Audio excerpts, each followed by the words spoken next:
Everyone and नमस्ते। आप सभी का एक बार फिर से स्वागत है मेरे यूट्यूब चैनल रूहानी किस्से में।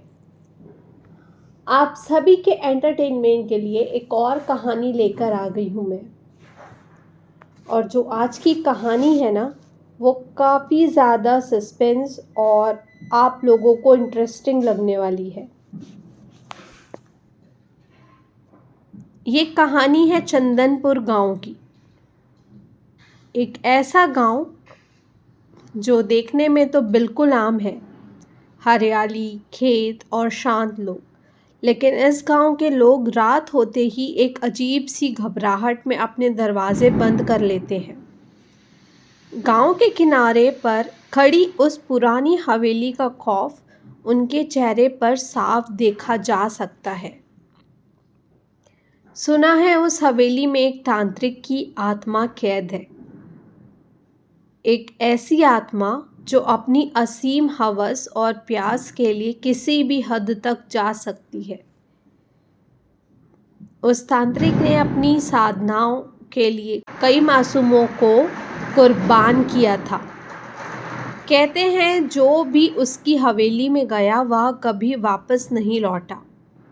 लेकिन कुछ लोग इसे केवल एक कहानी मानते हैं। एक दिन शहर से 4 दोस्त इस हवेली का सच जानने के लिए यहाँ आए। राजीव की गर्लफ्रेंड सुमन, अमित और रिया सब खुद को बहुत बहादुर समझते थे और सोचते थे कि ये सब अंधविश्वास है। वे नहीं जानते थे कि हवेली का दरवाज़ा एक बार बंद होने पर फिर कभी नहीं खुलता। तो चलिए सुनते हैं उन 4 दोस्तों की कहानी जो हवस की प्यास और तंत्र के खेल में फंस गए। क्या वे कभी वापस लौटे? क्या हवेली का रहस्य कभी खुल पाया? या वे तांत्रिक की अधूरी हवस का शिकार बन गए?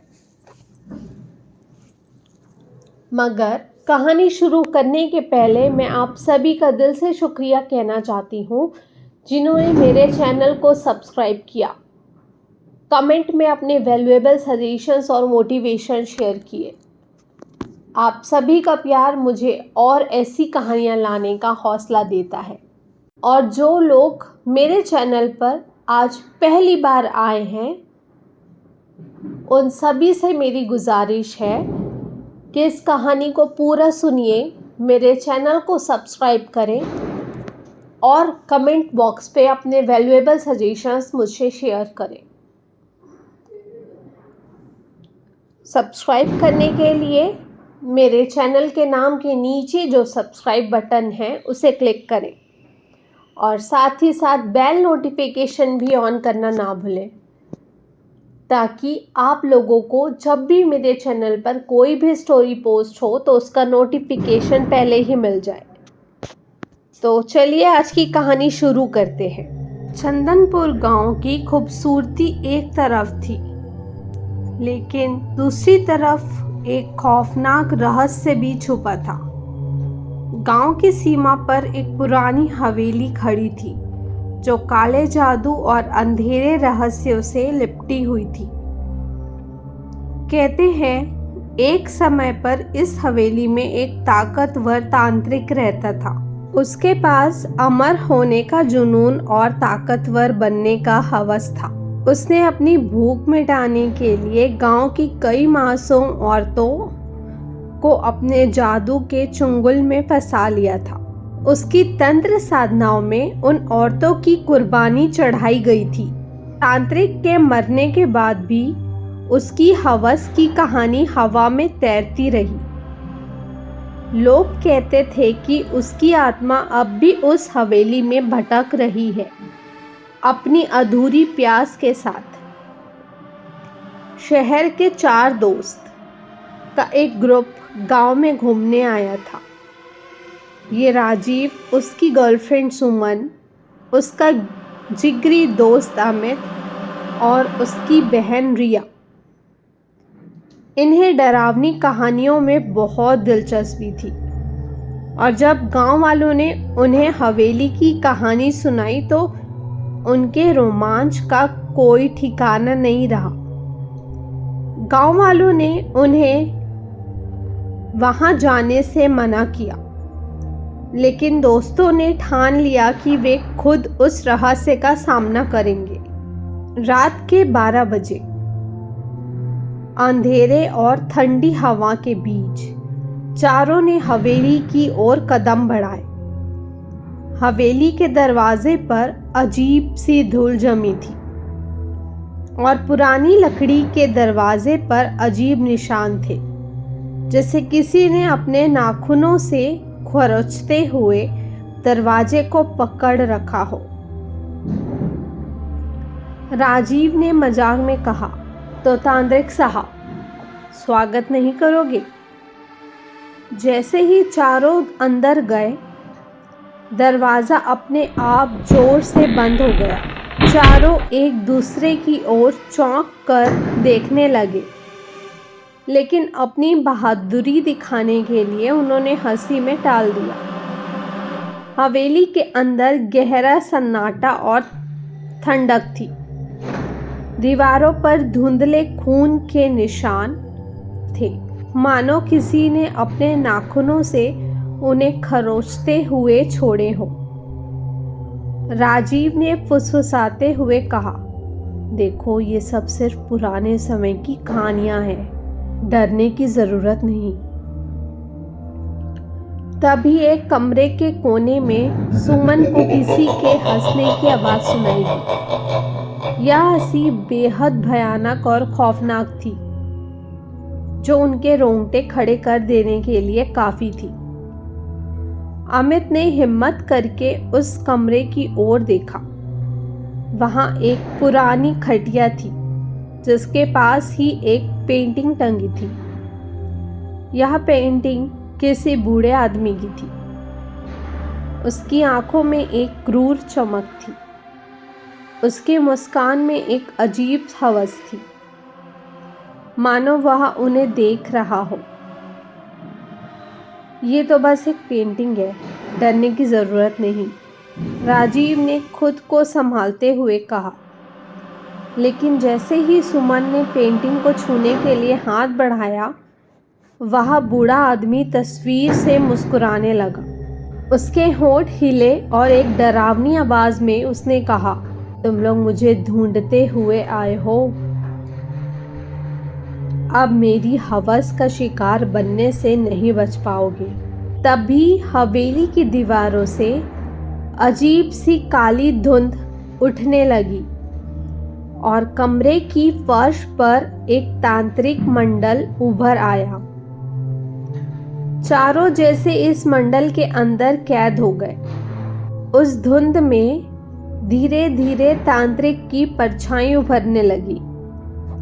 उसके हाथ में एक खंजर था और उसकी आंखों में भूख और क्रूरता की चमक थी। तांत्रिक ने खंजर को उठाते हुए कहा, तुम्हारी जवानी मेरे लिए नई शक्ति है। और जैसे ही उसने मंत्र बुदबुदाना शुरू किया, चारों दोस्त के शरीर में दर्द का अनुभव होने लगा। सुमन के चेहरे पर डर का साया था। उसकी आंखों में आंसू आ गए थे। अमित ने उसे सहारा देने की कोशिश की, लेकिन उसके शरीर में किसी अदृश्य शक्ति ने उसे जकड़ लिया। जैसे ही तांत्रिक ने अपना मंत्र पूरा किया, हवेली की दीवारों पर औरतों के चेहरे उभरने लगे। ये वे औरतें थीं जो तांत्रिक की हवस का शिकार हो चुकी थी। उनकी आत्माएं दर्द में चीख रही थी। उन चेहरों में इतनी पीड़ा थी कि चारों दोस्त डर से कांपने लगे। तांत्रिक ने अपना खंजर उठाया और कहा, तुम भी अब मेरे इस खेल का हिस्सा बन चुके हो। यहां से कोई नहीं जा पाएगा। जिया ने अपने दोस्तों की ओर डरते हुए देखा और भागने का इशारा किया। चारों ने दरवाजे की ओर दौड़ लगाई, लेकिन दरवाजे पर अचानक एक अदृश्य शक्ति आ गई। जिसने उसे जकड़ लिया।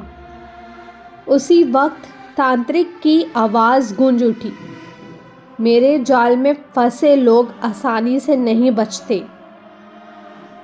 तभी सुमन ने चीखते हुए कहा, तुम हमसे जो चाहो करवा लो, हमें छोड़ दो। तांत्रिक ने क्रूर हंसी में कहा, अब तुम मेरी हवस का हिस्सा बन चुके हो, यहां से कोई नहीं जा सकता। तांत्रिक की परछाई धीरे धीरे उनके चारों ओर घूमने लगी। तभी उसकी काली धुंध ने उन्हें अपने पकड़ में ले लिया। चारों की चीखें हवेली के हर कोने में गूंज उठी, लेकिन बाहर किसी को उनकी चीखें सुनाई नहीं दी। वह हवेली के श्राप का हिस्सा बन चुके थे।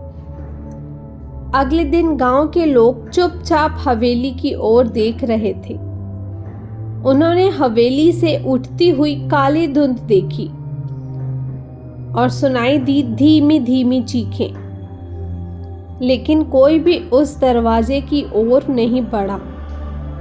कहते हैं कि अब वो चारों दोस्त भी उस हवेली का हिस्सा बन चुके हैं। हर रात उनकी आत्माएं तांत्रिक की हवस का शिकार बनती है। अगर कभी आप चंदनपुर की ओर जाएं, तो उस हवेली से दूर रहें, क्योंकि यह हवेली अब भी उन आत्माओं को कैद किए हुए है और तांत्रिक की अधूरी हवस को तृप्त करने के लिए नए शिकार की तलाश में है। तो दोस्तों, कैसी लगी आज की कहानी? आशा करती हूँ आप सभी को ये कहानी अच्छी लगी होगी। अगर ये कहानी थोड़ी सी भी अच्छी लगी हो तो इस कहानी को एक लाइक और मेरे चैनल को सब्सक्राइब करना ना भूलें। तो चलिए, मैं फिर से मिलती हूँ आप लोगों से एक और किस्से के साथ। आप लोग मुझसे कमेंट बॉक्स में कमेंट करके बता सकते हैं कि आप आगे आने वाली कहानी कौन सी सुनना चाहेंगे। साथ ही आप लोग मुझसे इंस्टाग्राम में भी जुड़ सकते हैं। इंस्टाग्राम के चैनल की लिंक मेरे चैनल के डिस्क्रिप्शन में मेंशन है और साथ ही साथ मैंने कमेंट बॉक्स में भी पिन कर दिया है। तो फिर देरी किस बात की, जल्दी से मुझसे कनेक्ट करें।